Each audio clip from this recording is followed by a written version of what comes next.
I have burning questions about the Power Rings show?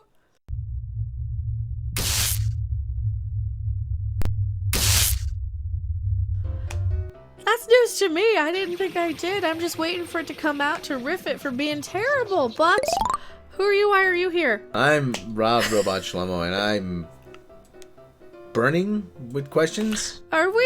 I don't think I am. Is it? Or did you put in the wrong fabric softener this week? That might be what you're more burning about. We have burning questions, apparently, from Vanity Fair about the Lord of the Power Rings. I just wanted to know if it was Skyrim. I was under the impression it was Skyrim because it looks like Skyrim to me. But then again, everything's Skyrim to me. So I don't know. I expect to Voos Rodas some of these guys off the cliff. Voos Rodas. Voos! Did you play Skyrim? No. Oh, you'd love it. Here you go. There's your... Was that freaking Matthew Lillard? That is Matthew Lillard. Last week, Vanity Fair exclusively unveiled the first look at a number of characters and locations for Prime Video's Lord of the Rings of Power series.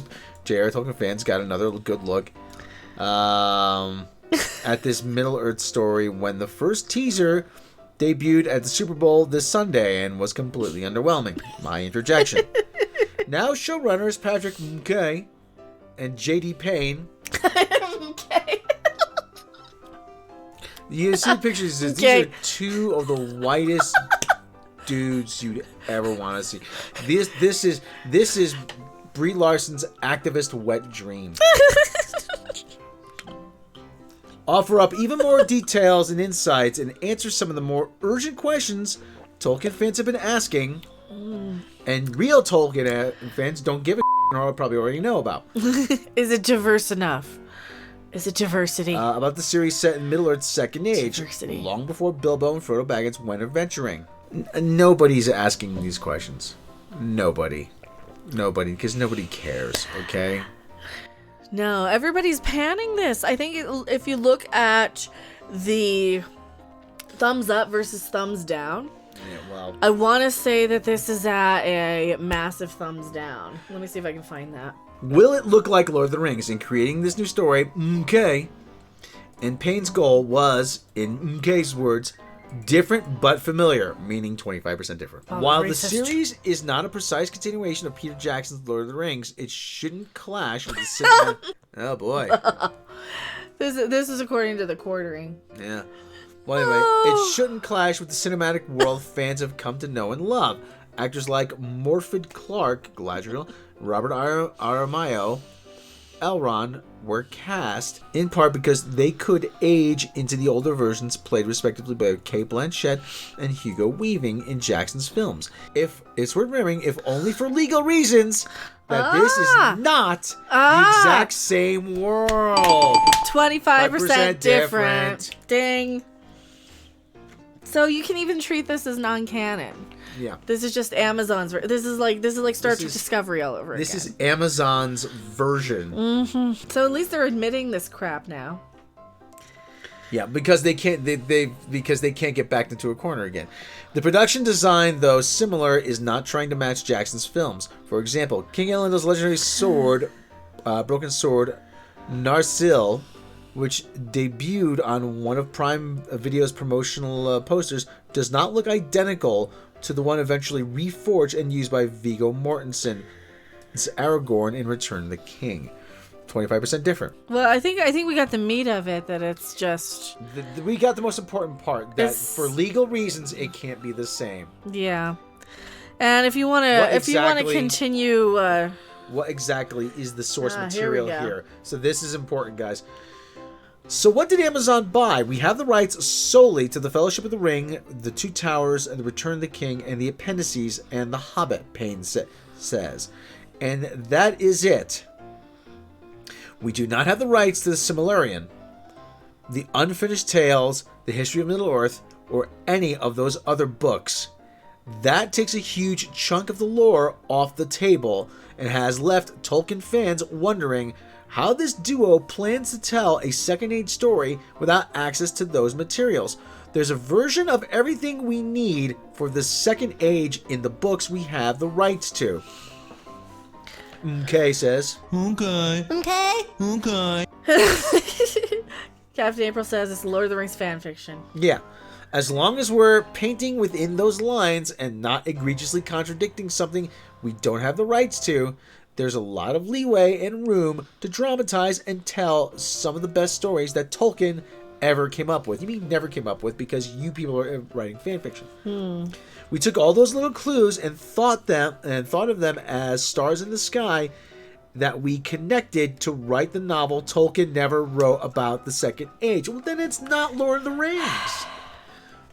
It's not Lord of the Rings. It's your stupid fan fiction. It's your stupid fan fiction. Like, if they were any good, we would have books that they wrote. We'd have the sort of. We'd have MK would be like this massive freaking prolific by Payne and MK, yeah. Yeah, and they're nobody. Beyond the premiere, there aren't, however, any significant time jumps or thus far episode-long journeys to the past. The rights to the First Age material from the Silmarillion are still owned by the Tolkien estate. We worked in conjunction with world-renowned Tolkien scholars, meaning that blue-haired crazy woman. Oh, God. After they fired the real expert. Some activist. And the Tolkien estate to make sure that the ways we connected the dots were No. This is one of the problems I have every time a creator is no longer attached. It is no longer... You can have all the experts on the crapping planet, and it's never going to appease every single fan because it's a new interpretation. It's a new version of. It's new stories. Well, like I said, this is elaborate fan fiction. Yeah. This is these guys' fan. This is what they think that. Yeah. People want to see. This is what these people think, and it's not going to be what every fan thinks. Yeah, I mean, I've often said. I mean, like, she doesn't even have a beard. Yeah. Looks like she's singing opera. They're confusing the bearded lady with the fat lady, aren't they? Yeah. So it looks like this is going to be a bigger disaster than we first thought. Oh no! This is the story. This is the story we're writing. I'm like, will it sound like Lord of the Rings? I don't care. I don't care. Who cares? I'm sure it will. And this is okay, but will it feel like Lord of the Rings? No, it won't. See, they're even saying in the article. They're even admitting in the article it sounds like a lot of made-up stories. Yeah, the truth is, it's all here. We told Amazon we want to do 4 or 5 stories that are big epics of the Second Age. Okay, says. Okay. As far as reconciling the young Elrond and the lines, okay, yada yada. The second big story, MK and Payne and Jenna, is Sauron himself. When he was a physical villain, says MK. No word yet on who might be playing the Dark Lord in his younger, more seductive phase. Yes, Sauron, the flaming eyeball, was once canonically hot. Or, in the words of Tolkien himself, fair to the eyes of men, which means he's going to be non-binary. Tolkien claimed young Galadriel could match a strength with most male counterparts. In 1973 letter he wrote, she was then of Amazon disposition and bound up her hair as a crown when taking part in athletic feats. This is how she got the name Galadriel, which means maiden crowned with gleaming hair. The Unfinished Tales, it says Galadriel looked upon the dwarves. Oh, you don't have rights to those, though. No. She's full of piss and vinegar. And she's got a sword that's broken because she killed so many orcs. So they're taking one sentence and they're creating an elaborate fan fiction based off of it. Oh no. This is a Klutzman. This is almost like as bad as The Cage. This is literally going to be Lord of the Rings, Star Trek Discovery. Yeah. You guys, I feel so terrible for you. I have to warn you, because I suffer through Star Trek getting destroyed by the 25% different fan fiction-y, and that really hurts still. So. Well, okay, Star Trek's been ruined, Star Wars has been ruined, DC Comics has been ruined, Marvel's getting there. Being ruined right now. Disney Star Wars is terrible. Yeah, Disney Star Wars is ruined. James Doctor Who. Doctor Who has been ruined. James Bond's been ruined. I'm boned. I mean, Lord of the Rings. I think that's the only one left. That's the only one left. It's the only last franchise standing, and they're gonna ruin this one. What's left? Care Bears. He-Man. They're gonna go after. Well, yeah, they ruined He-Man. I mean, they tried to ruin. I kind of enjoyed it though, but They tried to awful. ruin. They tried to ruin GI Joe, but nobody cared enough to notice. Nobody cared. They ruined G.I. Joe and nobody noticed. I gotta. That's our Lord of the Rings. They admit it. It's 25% different. We'll have to trim that one the crap down. That's the video. You get a edit.